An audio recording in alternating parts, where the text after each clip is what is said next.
السلام علیکم ورحمۃ اللہ وبرکاتہ۔ الحمدللہ وحدہ والصلاۃ والسلام علی من لا نبی بعدہ۔ معزز سامعین، دین کی باتیں اثر کیوں نہیں کرتی؟ اس کی کیا وجوہات ہیں؟ ہم ہر روز دیکھتے ہیں کہ یہ دوائی اثر نہیں کر رہی، یہ میری بات اثر نہیں کر رہی، فلاں، تو اس کے اسباب ہوتے ہیں۔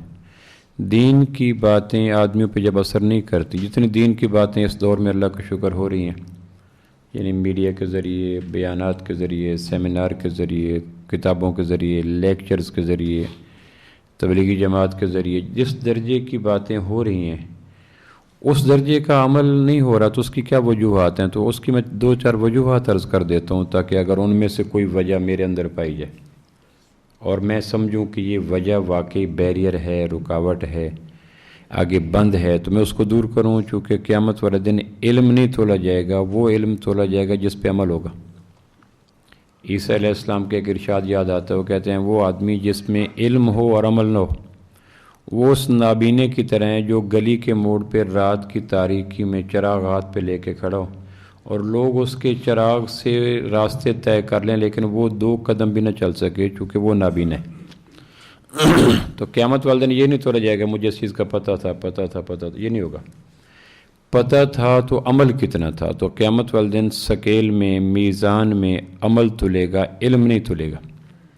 وہ عمل تلے گا جس پہ وہ علم تلے گا جس پہ عمل ہوگا۔ تو اس کی بنیادی وجوہات کیا ہیں؟ تو ایک وجہ تو یہ ہے کہ ہم دینی مجالس میں بیٹھنے سے پہلے 2 رکعت نفل نہیں پڑھتے۔ بعض اہل اللہ کا یہ عمل تھا مستقل کہ جب وہ کوئی سامع آتا تو اسے کہتے 2 رکعت نفل پڑھو، تاکہ اللہ سے مانگو کہ اللہ جو آج باتیں ہوں مجھے وہ عمل کی توفیق مل جائے۔ جب آدمی یہ اہتمام کو، حدیث جبریل آپ نے سنی ہوگی، مسلم میں بھی ہے، غالباً بخاری میں بھی ہے، محدثین اس کو حدیث جبریل کہتے ہیں، کہ مدینہ منورہ میں حضرت عمر رضی اللہ عنہ راوی ہیں، حدیث جبریل اس کو کہتے ہیں۔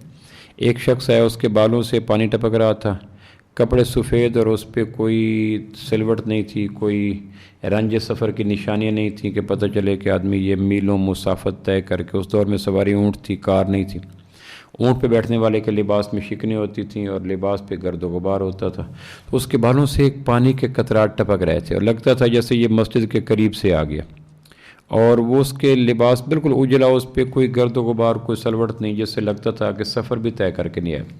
لیکن ہم میں سے کوئی اس آدمی کو جانتا نہیں تھا کہ یہ کون ہے۔ اگر وہ قریب سے آیا تو ہم میں سے کسی انصاری کا یا مہاجر کا مہمان ہے، تو ہم میں سے کوئی بھی نہیں جانتا تھا۔ وہ آدمی آیا اور بیٹھا اور اس نے آ کے آپ علیہ السلام سے سوالات کیے، 5 بڑے بڑے سوالات کیے۔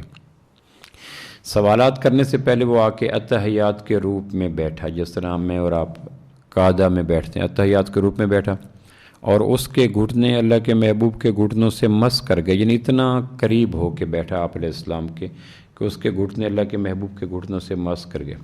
پھر اس نے سوال کیا، اسلام کیا ہے، ایمان کیا ہے، اور علامات قیامت کیے ہیں، اور اس قسم کے 5 سوالات کیے کم و بیش۔ پھر وہ چلا گیا۔ جانے کے بعد آپ نے پوچھا، تعارفون ھذا، تم جانتے تھے یہ کون تھا؟ تو صحابہ نے کہا اللہ و رسولہ عالم، اللہ جانے، اس کے رسول جانے، ہمیں نہیں پتہ یہ کون تھا۔ تو پھر آپ نے کہا ھذا جبریل اتاکم یعلمکم دینکم، یہ جبریل تھے جو تمہیں دین کی بنیادی باتوں کو علم دینے کے لیے آسمانوں کا سفر طے کر کے آئے تھے۔ تو محدثین نے لکھا ہے کہ جبریل نے آ کے جو بیٹھنے کی حیت اور انداز اختیار کیا، وہ ایک اتفاقی نہیں تھا، وہ بتایا کہ دین کی مجلس میں بیٹھنے والوں کو اس انداز میں بیٹھنے کا آغاز کرنا چاہیے۔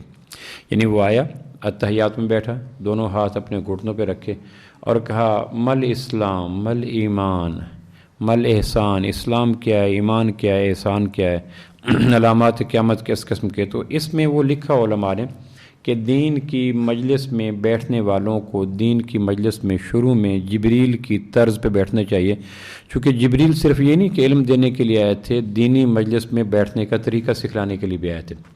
تو اگر ہم سے ممکن ہو، جو ہم سے دوست پہلے آ جاتے ہیں، آ کر پہلے 2 رکعت نفل پڑھیں اس کے کہ حاجت کے، کہ یا اللہ آج جو دین کی بات ہو وہ میرے دل کی زمین پہ کاشت ہو جائے۔ جس دیکھتے ہیں کہ ہر باغ ہر علاقے میں کاشت نہیں ہوتا، کچھ ایسے پودے ہیں جو سرحد میں کاشت ہوں گے، سندھ میں نہیں، سندھ میں کاشت ہوں گے، تو ہر پودے کے لیے ہر زمین موافق نہیں ہوتی۔ آپ جتنا کوشش کر لیں کالی مرچ کے پودے یہاں ہو گئے ہیں، انگور یہاں ہو گئے ہیں، تو یہاں وہ کاشت نہیں ہوگی۔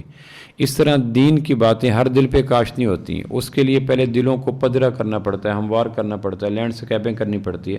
تو اگر ہم یہ کوشش کر لیں کہ دین کی مجلس میں آتے ہی 2 رکعت نفل پڑھ لیں، اگر یہ ممکن ہو تو آتے ہی دل میں دعا مانگیں کہ یا اللہ مہربانی فرما، آج جو دین کی باتیں بیج ہوتی ہیں، دل زمین ہوتے ہیں، آج جو بیج کاشت کیے جائیں ممبر کے اوپر سے، جو اس میں بیج مناسب ہوں، موافق ہوں، قرآن و سنت کے مطابق ہوں، وہ بیج میرے دل کی زمین پہ کاشت کر دے تو اللہ اس آدمی کے طلب کے بقدر اس کو عمل کی توفیق دیں گے۔ تو یہ ہمارے ہاں کم ہوتا ہے، نیت نہیں ہوتی ہمارے ہاں۔ دوسرا ہوتا ہے کہ ہم دین کی مجلس میں شان بے نیازی کے ساتھ بیٹھتے ہیں کہ ہم یہ ہیں یہ ہیں یہ ہیں، تو اللہ کہتا ہے نیاز مند تم اچھا لگتے ہو، بے نیاز میں اچھا لگتا ہوں۔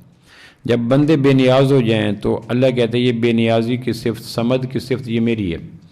آدمی کے اندر ایک بے نیازی کی صفت ہوتی ہے، میں یہ ہوں، اپنی بے نیازی کی بنیادیں ہوتی ہیں، میری برادری ہے، میرا سٹیٹس یہ ہے، میرا گریڈ یہ ہے، میرا عہدہ یہ ہے، میری پی آر یہ ہے، میرا کبھی، یہ چیزیں آدمی میں ایک انداز بے نیازی پیدا کر دیتے ہیں۔ تو جب آدمی دینی مجلس میں شان بے نیازی کے ساتھ بیٹھتا ہے تو اللہ کہتا ہے تم فقیر ہو ہی نہیں، اور خیرات فقیروں کو ملتی ہے۔ آپ دیکھتے ہیں روڈ کے اوپر جو آدمی کھڑا ہوتا ہے، جس کے اندر یا جس کے باہر جتنا سراپا فقر ہوگا، اس کا لباس، اس کے بال، اس کا لہجہ، اس کا انداز، اس کا چہرہ، اس کے جوتے، جتنا وہ فقیرانہ روپ لے گا اس کے بقدر ہم اس کے کشکول میں 5، 10، 50، 100 روپے ڈالیں گے۔ اللہ دیکھتا ہے کہ جو بندہ دینی مجلس میں جتنا سراپا فقر ہو کے، سراپا عجز ہو کے بیٹھا ہے، اللہ اس کے بقدر لوگوں کو دلوں میں خیرات ڈالتا ہے۔ بے نیازی صرف اللہ کی ذات کو زیب دیتی ہے، باقی کسی کو بے نیازی زیب نہیں دیتی، باقی نیاز مند اچھے لگتے ہیں۔ ہم بندے ہیں، بندے فقیر کو کہتے ہیں، ہم عبد ہیں، عبد غلام کو کہتے ہیں۔ غلام کی کوئی حیثیت نہیں ہوتی، عربوں میں غلام کی حیثیت نہیں تھی۔ غلام کے قریب لفظ جو ہے وہ ملازم ہے، لیکن ملازم ریزائن کر سکتا ہے، ملازم کے ٹائم ہے، ملازم کے ریٹائرمنٹ ہے، ملازم کے اوقات ہیں۔ غلام کی کوئی حیثیت ہوتی نہیں تھی۔ ایک آدمی غلام خرید کے لایا کہ کیا کھاؤ گے کہ جو کھلا دو گے، کیا پہنو گے کہ جو پہنا دو گے، کیا کام کرو گے کہ جو آپ حکم دے دیں گے۔ اس نے کہا کہ آپ کی ذاتی رائے، کہنے کہ غلام کی ذاتی رائے، غلام ہوتا ہے اس کو جس کی ذاتی رائے ہوئی کوئی نا۔ عمر میری تھی مگر اس کو بسر اس نے کیا۔ جس آدمی کی ذات پہ اس کے اختیارات نہ چلیں اس کو غلام کہتے ہیں۔ تو میں غلام ہوں، تو غلام کا کیا کھانا کیا پہننا، تو ہم اللہ کے عبد ہیں، عبد غلام کو کہتے ہیں۔ تو غلام اس کو کہتے ہیں جس کی ذات پہ اس کے اختیار چلے ہی نہ۔ تو جب آدمی دینی مجالس میں آ کے بیٹھتا ہے کہ اللہ میں کچھ نہیں، میرا کچھ نہیں، تو سب کچھ، تیرا سب کچھ، تو غلامانہ انداز میں، فقیرانہ انداز میں، سائل انداز میں، تو اللہ بندوں کے غلامی کے بقدر ان کے دلوں کے کشکول میں خیرات بھیجتا ہے۔ پھر ایک اور وجہ یہ ہوتی ہے ہمارے دین کی مجلس میں دینی عمل کے نہ کرنے کے ایک سبب اور یہ ہوتا ہے کہ ہم دینی باتیں اوروں کو بتاتے نہیں ہیں۔ حالانکہ بلغوا انی ولو آیا، ایک آیت بھی، ایک بات بھی تمہیں پہنچے تو تم اس کو آگے پہنچاؤ، یہ امر کا صیغہ ہے۔ تم ایک خیر کی بات پہنچے آگے، جو بات سنا گھر والوں کو پتہ نہیں آج جمعے میں کیا ہوا، تو ہم گھر میں جمعے کی باتیں ڈسکس نہیں کرتے، جو دین کی بات سنیں آگے شیئر کریں، تو پھر بھی عمل کی توفیق مل جاتی ہے۔ پھر ایک عمل نہ کرنے کا ایک سبب یہ بھی ہوتا ہے کہ یہ موضوع کون سا، یہ بات تو میں نے پہلے بھی سنی ہوئی ہے۔ جب آدمی پہلے بات سنی پہ آ جاتا ہے تو پھر ایک بے طلبی، بے دھیانی، بے نیازی آ جاتی ہے، یہ بات میں نے پہلے سنی ہوئی ہے۔ اہل علم کہتے ہیں کہ جب کوئی ایسی بات سننے کو مل جائے دینی مجلس میں جو پہلے سنی ہو، تو اس کے سننے کا انداز یہ ہوتا ہے کہ میں نے پہلے کتنی دفعہ سنی، 1 دفعہ، 2 دفعہ، 5 دفعہ، 10 دفعہ، چونکہ یہ معلومات کا دور ہے، سائنسی دور ہے، میڈیا کا دور ہے، ہر نئی بات کا ذوق لگا ہوا ہے۔ تو اس دور میں یہ بات میں نے پہلے سنی ہے، یہ بات میں نے 5 دفعہ پہلے سنی ہے، تو اس وقت آدمی انالیسز یہ کرے، تجزیہ یہ کرے کہ میں نے جو 10 دفعہ سنی تو اس پہ عمل کتنا کیا، اور عمل کیا تو ابلاغ کتنا کیا، اور ابلاغ کیا تو اس میں اخلاص کتنا تھا۔ تو پھر آدمی کو ندامت ہوگی کہ میں نے جو 10 دفعہ سنا کہ یہ بات میں نے پہلے سنی، نماز کا دھیان، نماز کا خشوع، نماز کا وقت، نماز کی توجہ، تو میں نے تو 20 دفعہ سنی یہ بات، تو عمل میں تو آئی کوئی نہیں۔ تو میری دل کی زمین کتنی بنجر ہے، شور ہے، بیکار ہے کہ یہ بیج میں نے 5 دفعہ خطیب کی زبانی، اہل علم کی زبانی سنا تھا اور میرے دل نے اس کو اگایا ہی نہیں۔ اس وقت آدمی اپنے دل کے بنجر پن کا ماتم کرے، نہ کہ یہ کہے کہ میں نے پاس سنی ہے اور آدمی اس میں انگڑائیاں، جمائیاں، بیکاریاں یہ کرنا شروع کر دے۔ پھر ایک بات یہ بھی ہوتی ہے دین کی مجلس میں بات سننے کے بعد کہ میں تو بہت کچھ جانتا ہوں، تو جاننے کا نام علم نہیں ہوتا. جب آدمی یہ سوچتا کہ میں بہت کچھ جانتا ہوں تو پھر بھی بے طلبی ہو جاتی. یہ چند ایک بنیادی باتیں تھیں. پھر ایک دین کی مجلس میں عمل نہ کرنے کا سبب گناہ ہوتے ہیں. آدمی آگے پردے آ جاتے ہیں. آپ کسی چیز پہ لکھنا چاہیں اور اس کے پہ پہلے لکھو تو لکھا نہیں جائے گا. تو اس لیے کہتے ہیں کہ دین کی مجلس میں دینی مجلس میں بیٹھتے ہوئے آدمی استغفار کی کیفیت کرے کہ یا اللہ وہ جو گناہ میرے دین کی بات کو سننے میں ہیلڈر بنے گے، رکاوٹ بنے گے، اللہ ان کو دور کر دے. یہ وہ بنیادی باتیں ہیں جن کو سننے کے بعد آدمی عمل کر لے تو آدمی کو عمل کرنا آسان ہو جاتا ہے. تو ہمارے دور میں اللہ کا شکر جتنی باتیں کی گئیں، جتنے اینگل سے کی گئیں، جتنی تفصیل سے کی گئیں، جتنے وضاحت سے کی گئیں، شاید ماضی میں اتنے لوگوں کو نہ پتہ ہو. لیکن بے عملی اور بد عملی جس قدر ہمارے ہیں اس کی وجہ وجوہات کیا ہیں تو میں نے باتیں عرض کر دیں کہ اگر ہم ان چیزوں کا خیال رکھیں تو اللہ کی ذات سے امید نہیں، یقین ہے کہ اللہ ترس کھائیں گے اور عمل کی سوغات، عمل کی خیرات عطا کر دیں گے. آدمی کی کمزوری ہے رزق روزی، اس کے بغیر آدمی رہ نہیں سکتا. ملائکہ ہیں جن کو کھانے پینے کی حاجت نہیں ہے، ہمیں دنیا میں آ کے کھانا پینا پڑتا ہے. تو رزق روزی کے اہل علم کے نزدیک 5 بڑے ذرائع ہیں. آج میرا موضوع اور تھا لیکن ایک دوست کی فرمائش پہ یہ موضوع بدلا اور اللہ کا شکر جنہوں نے فرمائش کی تھی وہ خود آئے ہی نہیں. یہ بھی اس دور کا ایک المیہ دیکھ لیں کہ میں ایک اور موضوع پہ گفتگو کرنا چاہ رہا تھا. انہوں نے کہا جی کہ آپ میں نے کہا یار نہ کرو میرا موضوع، کہ یہ مہربانی کریں یہ موضوع سننا چاہتے. میں نے آتے ہی دیکھا اللہ کا شکر وہ آئے نہیں، ابھی تک نہیں ہے. جن کی خاطر میں نے اپنا ایک ٹیمپو توڑا، ایک ترتیب توڑی، اور انہوں نے بھی شان بے نیازی مشرقی محبوبوں کی طرح یہ کی کہ آنے کی زحمت. انہوں نے مجھے کہا تھا کہ میں 12:30 بجے ول بھی دیئر، تو اللہ کو شکر ہے 1 پونے کو ہے، ابھی تک ول بھی دیئر نہیں ہے. وہ جہاں ہوں گے وہ میں نام نہیں لینا چاہتا، واقفان حال جان چکے ہیں کہ کس نے مجھے ٹریک سے اتارا اور خود ڈی ٹریک بھی ہوا اور مجھے پریشان کیا. اچھا، کمائی کے ذریعے 5 ہوتے ہیں جن کے ذریعے بالعموم دنیا میں جو سورس آف انکم ہے، ذرائع معاش ہیں، وہ 5 ہیں. ان میں ایک زراعت ہے، ایک تجارت ہے، ایک صنعت عرفت ہے، ایک ملازمت ہے اور ایک مزدوری کے حکمرانی آ جاتی. آدمی جتنے بھی دنیا میں رزق کماتے ہیں ان 5 سے چھٹا کوئی نہیں ہوتا. ہمارے یہاں 70% زراعت ہے، ہمارا زرعی علاقہ ہے، 70% زراعت ہمارا پایا جاتا ہے. دوسرا ہمارا تجارت پایا جاتا ہے. تیسرا ہمارا صنعت عرفت ہوتا ہے، یہ مشینیں، ایجادات، اکتشافات، سائنسی ترقی، یہ تیسرا ہوتا ہے. اور چوتھا ہمارا ملازمت ہوتا ہے، اس میں 22ویں گریڈ سے لے کر گھر کے مالی تک سارے ملازمت میں آ جاتے ہیں. اور 5 حکمران ہوتے ہیں جو MP اے، MNA ہیں، سینیٹرز ہیں، وزیر اعلیٰ ہے، یہ 5 ہوتے ہیں. اور ان 5 کا آپس میں گہرا انٹر لنک ہے، گہرا ایک دوسرے کا. زراعت والا جب زراعت کرے گا تو اس کی مجبوری ہے کہ وہ صنعت اور عرفت سے بے نیاز ہیں. سائنسدانوں کی ایجادات اس کو وہاں لانی پڑیں گی.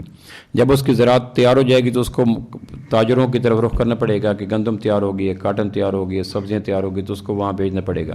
اگر فیکٹریاں لگ گئی ہیں تو فیکٹریوں کے مالک کی مجبوری ہے کہ انہوں نے کھیت کھلیان کے اپنی فیکٹریوں کے لیے کسی نہ کسی درجے میں لیبر کو بیچ میں لانا پڑے گا. تو اب ایک آدمی زراعت کر رہا ہے یا اس کو صنعت عرفت کر رہا ہے یا اس کو ملازمت کر رہا ہے یا وہ تجارت کر رہا ہے، تو ان 4 کے اوپر چیک اینڈ بیلنس رکھنے کے لیے ایک حکومت کا نظم ضروری ہوتا ہے کہ حکومت ہو جو زراعت والوں کا ریٹ نہ خراب ہونے دے، تاجروں کو دائرے سے نہ نکلنے دے، ملازموں کو پابندی وقت کا دی کرم. یہ 5 بڑے بڑے ذرائع ہیں جن کے ذریعے میں اور آپ اپنا رزق کماتے ہیں. یا زراعت پیشے آپ کیا کرتے ہیں؟ میں زراعت پیشہ. آپ کیا کرتے ہیں؟ میری تجارت ہے. آپ کیا کرتے ہیں؟ میں ملازمت کرتا ہوں. آپ کیا کرتے ہیں؟ میں کھیتی باڑی کرتا ہوں. میں صنعت عرفت کرتا ہوں. میں چیزیں ڈیزائن انجینئر ہوں. میں چیزیں بنایا کرتا ہوں. آپ کیا کرتے ہیں؟ میں حکومت میں ہوں اور ان 4 شعبہ جات کو ٹریک پہ رکھتا ہوں، ان کو بیریئر سے نکلنے. یہ 5 ہیں.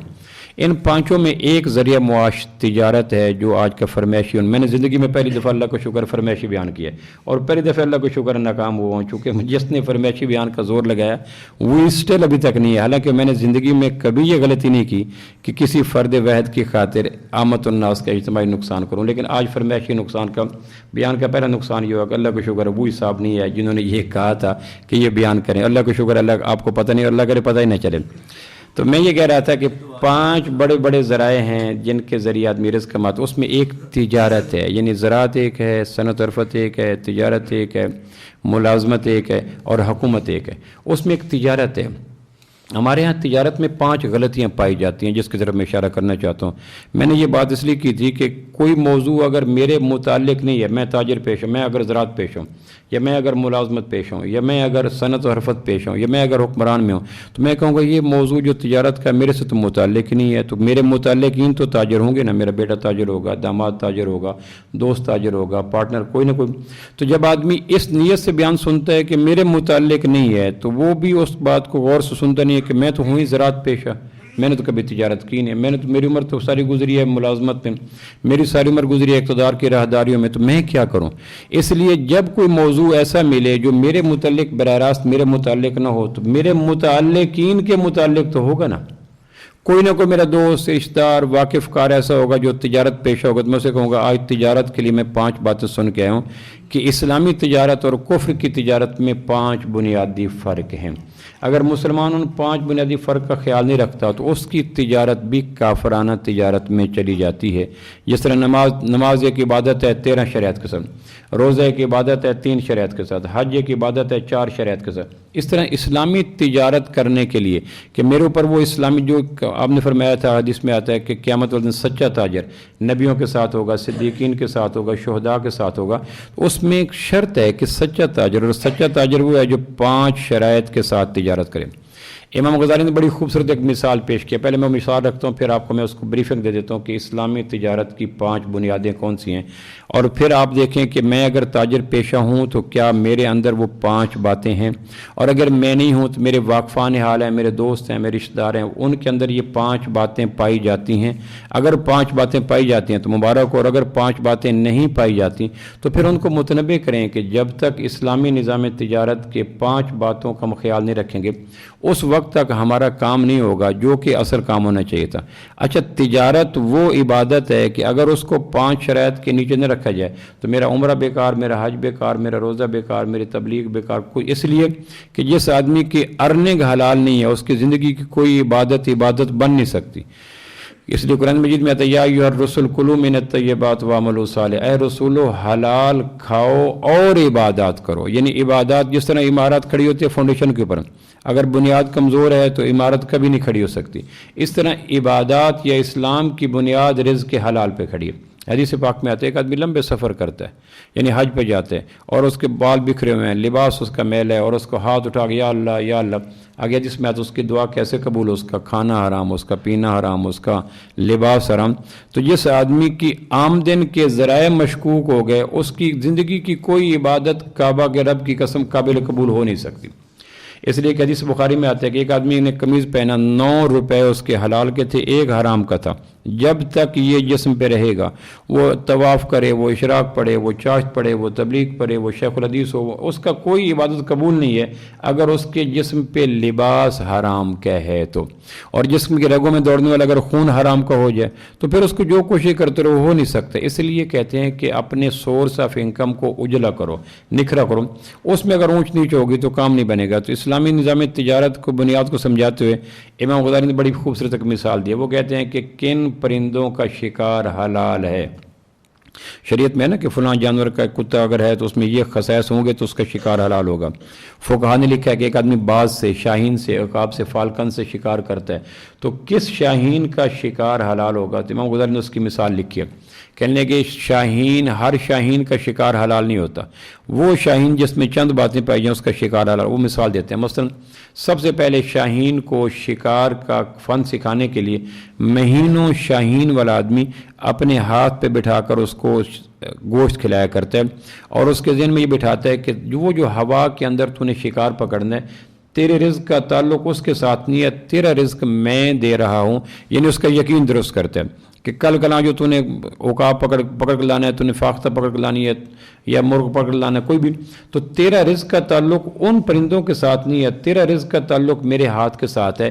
یہ باز کا، عقاب کا یقین بنانے کے لیے عقاب کا سکھانے والا مہینوں اس کو ہاتھ پہ بٹھا کر اپنا گوشت کر کے کھلاتا ہے، بکرے کا گوشت کس چیز کا، تاکہ اس کا یقین ہو جائے کہ اصل میرا رزق رساں یہ ہے۔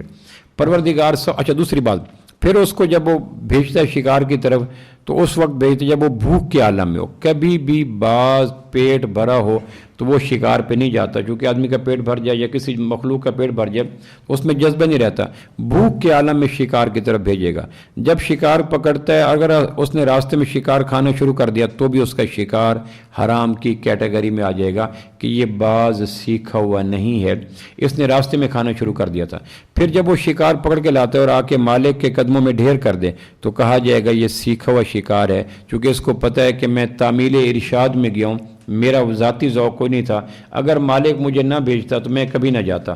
پھر اگر وہ لا کر اس کو اگر راستے میں، اچھا یہ بعض کی نشانی ہے جس کے بعض وہ سیکھ و شکار، وہ کہتے ہیں اسلامی نظام تجارت میں تاجر کے اندر 5 چیزیں ہوں تو اس کی تجارت صحیح ٹریک پہ۔ سب سے پہلے جو ہمارے ہاں غلطی پائی جاتی ہے، 99% تاجر ہمارے ہاں جو تجارت میں غلطی کرتے ہیں وہ یہ ہے کہ تجارت کو دائرہ عبادت سے نکال دیتے ہیں۔ عمرے پہ جا رہے ہیں تو عبادت ہے، نماز پہ جا رہے ہیں تو عبادت ہے، زکوٰۃ دے رہے ہیں تو عبادت ہے، صدقات کر رہے ہیں تو عبادت ہے، اشراق پڑھ رہے ہیں تو عبادت ہے، تبلیغ پہ جا رہے ہیں تو عبادت ہے۔ لیکن اس کو کہو کہ آپ فیکٹری جا رہے ہو، دکان پہ جا رہے ہو، یہ عین عبادت ہے۔ یعنی وہ 8 گھنٹے کے لیے اگر ایک حدیث میں آتا ہے، ایک صحابی نوجوان خوبصورت وہ جا رہا تھا، صحابہ کہنے لگے کاش یہ جوانی جہاد میں کھپتی۔ تو آپ نے فرمایا کہ اگر یہ اس لیے رزق حلال کے لیے جا رہا ہے کہ ماں باپ کو رزق حلال کما کے دوں، سوال سے بچوں، بیوی بچوں کو رزق حلال دوں، تو یہ ایسے ہی ہے جیسے جہاد میں ہے۔ ہمارے ہاں تاجروں کے لاشعور میں یہ بات، جس طرح 2 عبادت ایسی ہیں جس کے اندر جذبہ عبادت ہم نکال بیٹھے ہیں، ایک نکاح جس کے اندر جذبہ شہوت غالب ہے، جذبہ نکاح مغلوب ہے۔ ہمارے نکاح میں پائی جانے والی خرافات کی بنیاد یہ ہے کہ ہم نکاح کو دائرہ عبادت سے نکال دیتے ہیں، حالانکہ نکاح عبادت ہے۔ جس اللہ نے جس قرآن میں نماز کا کہا، اسی اللہ نے اسی قرآن میں نکاح کا کہا، اور اسی اللہ نے اسی قرآن میں تجارت کا کہا۔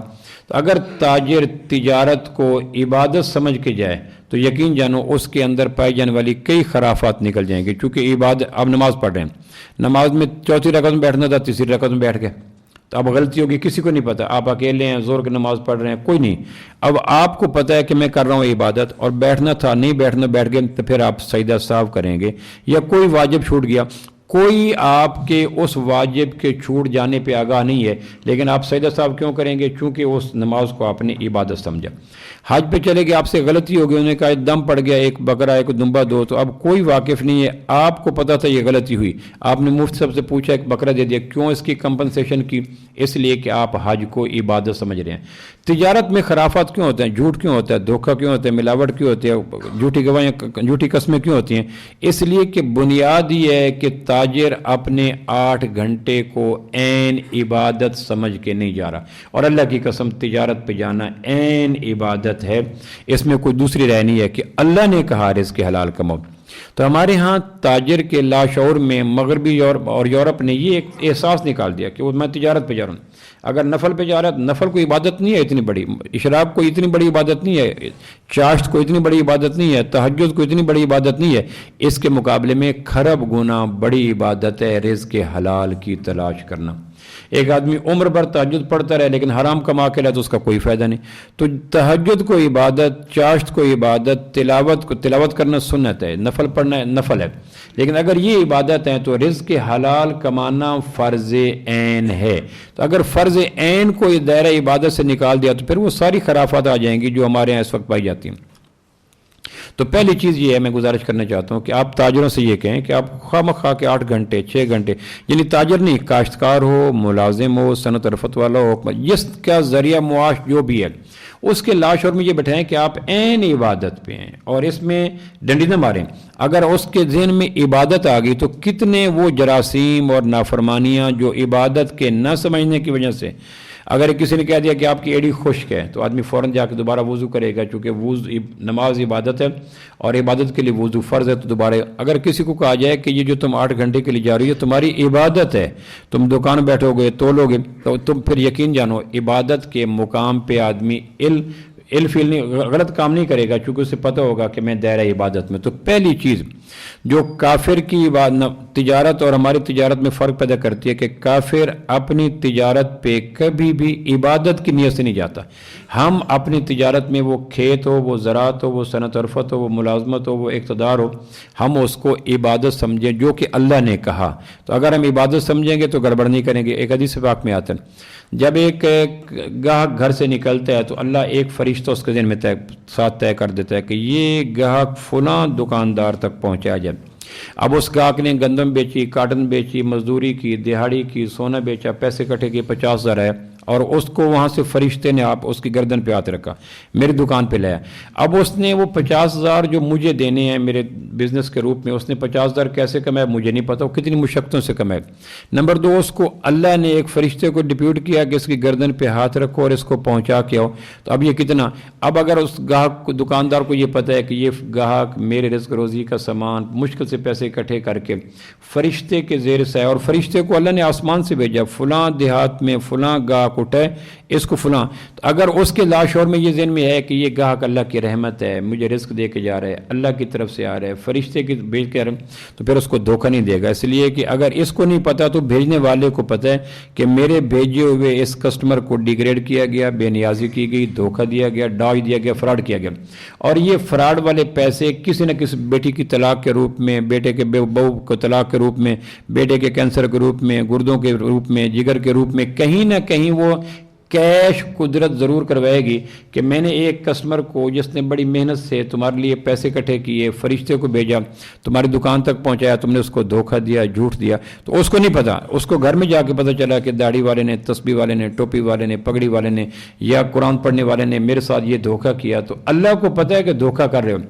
پروردگار اس تمہارے اس مہمان کے بے اکرامی، جو کہ کتنا بڑا VIP مہمان ہے، کہ اللہ نے بھیجا، فرشتے کے ساتھ بھیجا، پیسے دے کے بھیجا، میرے مہینے کا رزق دے کے بھیجا، اور میں نے ناجائز منافع لیا، جھوٹا مال دیا، دھوکہ دیا، قسم دی. تو اب یہ پروردگار اس کی کمپنسیشن ضرور کہیں نہ کہیں کروائے گا. اچانک بیٹی کو طلاق ہو گئی، بیٹی کی شادی پہ کتنے لگایا تھے؟ 40 لاکھ کا. اس سے کتنا لیا تھا؟ تو اب اس کو اندازہ نہیں کہ یہ جو میرے اوپر جھٹکا لگا ہے یہ اللہ کے اس مہمان کی توہین کی وجہ سے لگا ہے. تو پہلی چیز یہ ہے کہ ہم اپنی تجارت کو یا ذریعہ معاش کو بین ہی عبادت سمجھیں. دوسری چیز جو ہماری تجارت میں کم ہوتی چلی جا رہی ہے وہ یہ ہے کہ تجارت میں ہمارے یقین کمزور ہو جاتے ہیں. جس طرح میں نے کہا نا، بعض کو مالک سکھانے کے دنوں میں متعدد بار، سینکڑوں دفعہ اپنے ہاتھ پہ مرغی ذبح کر کے یا بکرا ذبح کر کے یا گوشت لے کے اپنے ہاتھ پہ گوشت کھلاتا ہے. تو یہ اس کا یقین بنا رہا ہوتا ہے کہ تیرا رزق وہ نہیں ہے جو ہوا میں ہے، تیرا اصل پالنے والا میں ہوں، وہاں جو تو جائے گا وہ تعمیل ارشاد میں جائے گا. اللہ کریم بچے کو 9 مہینے ماں کے پیٹ میں پالتا ہے، یا 20 سال بچہ ہمارا بزنس میں نہیں جاتا تو ماں باپ دے رہے ہیں. تو اللہ کہتا ہے یقین بن جائے کہ تیرا رب میں ہوں، دکان سبب ہے، دکان رب نہیں ہے. تو جب آدمی کا سبب رب بن جاتا ہے اور رب سبب بن جاتا ہے تو وہ رزق حلال عین عبادت نہیں، رزق حلال غین عبادت ہو جاتا ہے. اور اس کا کیسے پتہ چلے گا؟ قرآن مجید میں آتا ہے وَفِي السَّمَاءِ رِزْقُكُمْ وَمَا تُوعَدُونَ. مدینہ منورہ میں جب ہجرت ہوئی تو ایک صحابی کو، مہاجر کو، ایک انصاری کا بھائی بنایا گیا. ایک دن غالباً انصاری صحابی گئے ہوئے تھے کسی بکریوں کے ریوڑ کے لیے، اور مہاجر کو بٹھا گئے کہ آپ اللہ کے محبوب کے پاس بیٹھیں اور جو آج کی وحی ہے مجھے شام کو بتانا. شام کو اس صحابی نے، جو مہاجر تھا یا انصاری تھا جو محفل میں موجود تھا، اس نے اس دوسرے بھائی کو کہا جو اس کا مہاجر مواخات کا بھائی بنا تھا کہ آج ایک ایسی آیت اتری کہ مت پوچھو، خوشیاں خوشیاں ہوگی. اس نے کہا کون سی آیت؟ کہنے کی آیت یہ تھی وَفِي السَّمَاءِ رِزْقُكُمْ وَمَا تُوعَدُونَ، تمہارا رزق آسمانوں میں ہے اور ہم تم سے وعدہ کرتے ہیں تمہارا رزق کسی کو نہیں دیں گے. یہ قرآن مجید کی آیت کا ترجمہ ہے وَفِي السَّمَاءِ رِزْقُكُمْ، تمہارا رزق آسمانوں میں. زمین رزق کے ظاہر ہونے کی جگہ، زمین رزق کے پیدا ہونے کی جگہ نہیں ہے. جس طرح فصلیں، سبزیاں سبز منڈی میں پیدا نہیں ہوتی، غلہ منڈی میں پیدا نہیں ہوتی، اجناس سبز منڈی میں پیدا ہوتی ہیں، دیہاتوں میں، کھیتوں میں پیدا کہیں اور ہوتی ہیں، بکتی کہیں اور ہیں. اس طرح رزق پڑا آسمانوں پہ ہوتا ہے، نافذ زمین پہ کے جاتا ہے. یہ ذہن سے نکال دیں کہ زمین پہ رزق پیدا ہوتا ہے، بالکل پیدا نہیں ہوتا. قرآن کی آیت ہے وَفِي السَّمَاءِ رِزْقُكُمْ، رزق آسمانوں میں ہے، وَمَا تُوعَدُونَ، اور ہم تم سے وعدہ کرتے ہیں. اگلی آیت تھی فَوَرَبِّ السَّمَاءِ وَالْأَرْضِ إِنَّهُ لَحَقٌّ، زمین اور آسمان کے پالن ہار کی قسم یہ بات سچ ہے. مِثْلَ مَا أَنَّكُمْ تَنْطِقُونَ، جس طرح تمہیں اپنے منہ سے نکالی ہوئی بات کا یقین ہوتا ہے، اس سے زمین آسمان کے رب کی قسم یہ بات ہے. یہ ترجمہ ہے، پکی بات ہے کہ رزق آسمانوں میں ہے، زمین پہ جھگڑا نہ کیا کرو. یہ آیت سنائی اس صحابی نے جو بھائی بنا تھا مواخاتی، جو بیٹھا تھا اللہ کے محبوب کی مجلس میں. اس نے سنائی اس کو جو موجود نہیں تھا. یہ سنانے کے بعد جب اس نے اس کے چہرے کو دیکھا تو اس نے دیکھا اس کا چہرہ لال پیلا سرخ جیسے غصے سے کانپ رہا تھا. تو اس نے سنایا اس خوشی میں کہ جب ایک آیت نے کہہ دیا رب رزق آسمانوں میں اور گھبراؤ نہیں، تمہارا رزق تم تک پہنچائیں گے. اور ہمارا ایک سسٹم موجود ہے فرشتوں کے روپ میں جو نافرمانی نہیں کرتا، کسی کا دانہ دوسرے کے منہ میں نہیں جانے دیتا، گھبراؤ نہیں. جب اس نے چہرہ اٹھا کے دیکھا تو وہ سامنے والے آدمی کی آنکھیں لال پیلی چہرے. تو اس نے کہا یہ آیت میرے لیے خوشی کا باعث بنی, آپ ناراض کیوں ہو گئے؟ اس نے کہا مسئلہ یہ ہے کہ یہ آیت کس کے بارے میں اتری, اس کو شان نزول کہتے ہیں دینی اصطلاح میں. انہوں نے کہا اس سے تمہیں کیا, یہ آیت تو ہے نا کہ رزق آسمانوں میں ہے اور ہم تم سے, اللہ کہہ رہے ہیں ہم تم سے وعدہ کرتے ہیں تمہارا رزق تمہیں دیں گے, جھوٹ نہ بولو, قسم نہ اٹھاؤ, دو نمبری نہ کرو. جب ہم وعدہ کر رہے ہیں کہ تمہارا رزق تمہیں دیں گے, پھر آگے کا زمین آسمان کے پوری کائنات کے پالن ہار کی قسم یہ بات سچ ہے کہ رزق آسمانوں میں اور تمہارا رزق تمہیں ملے گا. تو یہ تو بات خوشی کی ہے. تو وہ صحابی کہنے لگا یہ مجھے بتاؤ یہ آیت کس کے بارے میں اتری؟ انہوں نے کہا کیوں؟ انہوں نے کہا اگر مجھے پتہ چل جائے کہ یہ فلاں کے بارے میں اتری تو میں اس کی گردن اڑا دوں گا. اس نے کہا گردن اڑانے کی بات کون سی ہے؟ اس نے کہا میرے رب نے اپنی لاریب کتاب میں اپنے ذاتی کلام میں اپنے محبوب کی زبانی یہ بات بتا دی کہ رزق آسمانوں میں اور ہم وعدہ کرتے ہیں تمہیں پہنچائیں گے. یہ بات یقین کرنے کے لیے کم تھی, لیکن اللہ نے کسی آدمی کے دل پہ نظر ڈالی اور وہ دیکھا اتنا بے یقین ہے, اتنا بدگمان ہے کہ اس کو اللہ کی اس بات پہ یقین نہیں ہے. تو اللہ نے اس کے یقین کی کمزوری کو دور کرنے کے لیے قسم اٹھائی. وہ کون کم نصیب ہے جس کے غلط یقین, کمزور یقین نے میرے اللہ کو قسم اٹھانے پہ مجبور کیا, میں اس کو چھوڑوں گا نہیں, میں اس کو قتل کر دوں گا. تو دوسری بات جو مسلمان تاجر کا ہے وہ یہ ہے کہ وہ یقین ہو کہ شٹر کھلے یا بند ہو, اس کا تعلق میرے رزق سے کوئی نہیں. اگر آسمان کا شٹر کھل گیا تو بند شٹر میں رزق آ جائے گا, اور اگر آسمان کا شٹر بند ہو گیا تو کھلے شٹر کے اندر بھی رزق نہیں آئے گا. یہ دوسرا مسلمان تاجر کا یقین ہوتا ہے. اس کو کہتے ہیں یقین کی درستگی. یہ کافر گیانی ہوتی ہے, ان کو رزق مل گیا تو خوش, نہ ملے تو پریشان. ایک اہل نظر تھے, وہ تاجر تھے. ایک دن ان کے بحری جہاز آتے تھے تجارت کے بھر بھر کے. ایک دن کسی نے بتایا کہ آپ خادموں نے کہ وہ جو آپ کا بحری جہاز تجارت مثالہ جہاز سے یا جناز سے بھر کے آ رہا تھا وہ ڈوب گیا, اب اس میں اربوں روپے کا نقصان ہو گیا. تو اس اہل نظر نے نیچے منہ کی آنکھ جھکائی, پھر اوپر کر کے کہنے لگے الحمدللہ. پھر تھوڑی دیر کے بعد تاجروں نے کہا جی وہ ایک انجن چل رہا تھا تو وہ جہاز کنارے پہ لگا اور اتنے مہنگے داموں بچا کے مت پوچھے. انہوں نے پھر منہ نیچے کیا, پھر آنکھ بند کر کے پھر کہا الحمدللہ. تو اس پہ بیٹھنے والوں نے کہا ڈوبنے پہ الحمدللہ, تیرنے پہ الحمدللہ, یہ کیا مقصد ہو گیا؟ تو انہوں نے کہا جب آپ نے کہا جہاز ڈوب گیا تو میں نے دل کو دیکھا کہ دل اللہ کی ذات سے بدگمان تو نہیں ہوا, کیونکہ اللہ نے کہا تھا رزق آسمانوں میں اور ہم تمہیں پہنچائیں گے. تو میں نے دیکھا کہ جہاز کے ڈوبنے کی خبر کو دل نے کوئی محسوس نہیں کیا. میں نے کہا اللہ کا شکر ہے کہ کشتی ڈوبی ہے, دل نہیں ڈوبا. جب آپ نے کہا جہاز تیر گیا, کنارے پہ لگا, مہنگے دم بچا, میں نے پھر دل کو نظر ڈالی تو دل پھر اپنی دنیا میں گم تھا. میں نے کہا شکر ہے کہ دل نے اللہ کو رب مانا ہے, سبب کو رب نہیں مانا. اب یہ دوسری چیز ہے کہ مسلمان تاجر کبھی بھی خودکشی نہیں کرتا, پریشان نہیں ہوتا, دھوکہ اس لیے اس کو یقین ہے کہ میرا رب اللہ ہے. جو آدمی تجارت میں یقین کی نیا ڈبو دے اس کے پاس کچھ بھی نہیں ہے. تیسری چیز کہ کیا واقعتاً یہ میرا یقین درست ہے یا درست نہیں ہے, اس کا تیسری چیز مسلمان کے تاجر کی پہچان یہ ہے کہ وہ ہے کہ ادنا سے اعلیٰ. وہ کیا ہے؟ عبادات دو قسم کی ہوتی ہیں, ایک ہوتی ہے براہ راست عبادت, ایک ہوتی ہے بالواسطہ, ایک ہوتی ہے ڈائریکٹ عبادت, ایک ہوتی ہے انڈائریکٹ عبادت. نماز ڈائریکٹ عبادات میں ہے, تجارت انڈائریکٹ عبادات میں ہے. کچھ عبادات ہیں جو نماز, روزہ, حج, زکوٰۃ, یہ براہ راست اپنی ذات میں عبادات ہیں, فقہا نے اس کو براہ راست عبادات میں کہا. اور دوسرا کیا؟ انڈائریکٹ عبادت, تجارت, زراعت, یہ بالواسطہ عبادات میں. لکھا ہے فقہا نے کہ اس باز کا شکار حلال ہے جس باز کو آپ نے, اچھا پھر کیا ہوتا ہے؟ باز کو شکاری نے چھوڑا کہ وہ جا رہی ہے فاختہ, وہ جا رہا ہے تلور, وہ جا رہا ہے چکور, اور وہ جا رہا ہے بٹیر, اس کو پکڑ کے لاؤ. باز کے وہ قریب پہنچ گیا اور باز کے 10 گز 50 گز کے فاصلے پہ وہ تھا اور باز نے اگلا جھپٹا مارنا تھا, اس کو قابو کر لینا تھا. پیچھے سے اس نے سیٹی ماری, اگر وہ سیٹی پہ باز مڑ کے واپس نہیں آیا تو یہ باز سیکھا ہوا شمار نہیں ہوگا, اس لیے کہ اس باز پہ اپنی بھوک غالب ہے, مالک کا حکم غالب نہیں ہے. مالک نے کہا تھا کہ بھوک کی خاطر حملہ نہ کرو, حملہ کرو اس لیے کہ میں نے کہا ہے. اور جب باز پہنچا اس کو مالک نے کہا جاؤ, تو وہ چلا گیا. راستے مالک نے وصل دی اور مالک کی وصل پہ نہیں ہے, اٹس مین کہ باز پہ تعمیل حکم کی بجائے شہوت یا بھوک غالب آ گئی. تو جو باز بھوک کے جذبے سے مغلوب ہو کر مالک کی نافرمانی کر بیٹھے تو فقہا کہتے ہیں یہ باز ان بازوں میں نہیں ہے جن کا شکار حلال ہوگا, کیونکہ ابھی اس پہ بھوک اور گوشت غالب ہے, اس پہ مالک کی اطاعت غالب نہیں ہے.